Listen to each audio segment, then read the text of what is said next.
Hello and welcome to your next lesson on profiling.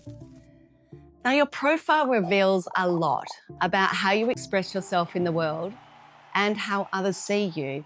It's what truly drives you. It's a key part of understanding your personality. Your profile is determined by the specific line number of the I Ching gate that sits beside your Sun and Earth, both on your conscious personality and the unconscious design side. Now, by line numbers, I'm referring to this little number that ranges from 1 to 6, and each carry a distinct quality. Your profile is always a combination of two of these numbers. The first number, as I said, from the conscious side, and the second from your unconscious side. There are 12 separate profile combinations.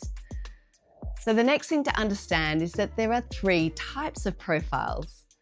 Firstly, we have the personal or the right angle profiles, which are those starting with a 1 to a 4, except for the 4-1, which I'll discuss in a moment. Personal profiles are here to focus on their individual destiny and experiences, kind of following a path that mostly concerns their own development.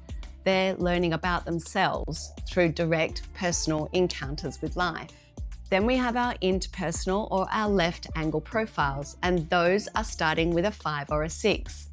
Their life path focuses on interactions with others, often actually attracting karmic situations, and they're designed to fulfill their purpose through relationships.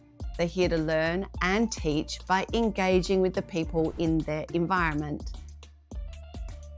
And then we have our juxtaposition profile for our 4-1s only. And it's a bridging profile that sits between the personal and the interpersonal. And it's a kind of middle path. And they need to stay true to their own path more than anyone else. And that's why they call it also a fixed fate profile. I actually have a few close friends with this one, and I adore them for their take no prisoners kind of attitude. And they deeply walk their talk when they're in alignment.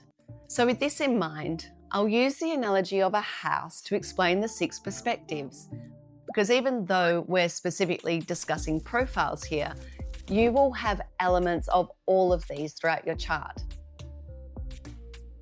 Okay, line 6, called the role model, and it sits on the roof. Observers of life with a unique 3-stage journey.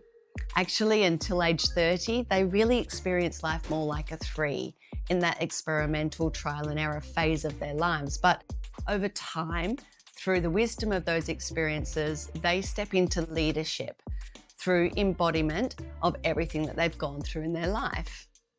Line 5, we call it the heretic, sits just under the roof, and they are seen as problem solvers, but they're often projected onto by others to have the answers, whether they truly know or not.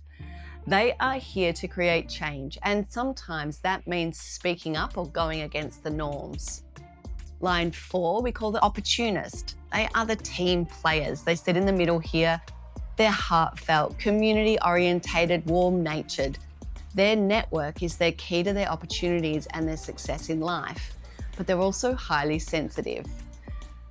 Line 3, called the martyr, or the experimenter I prefer, much less concerned with fitting in or teamwork, and more driven for varied life experiences. They can get bored quite easily.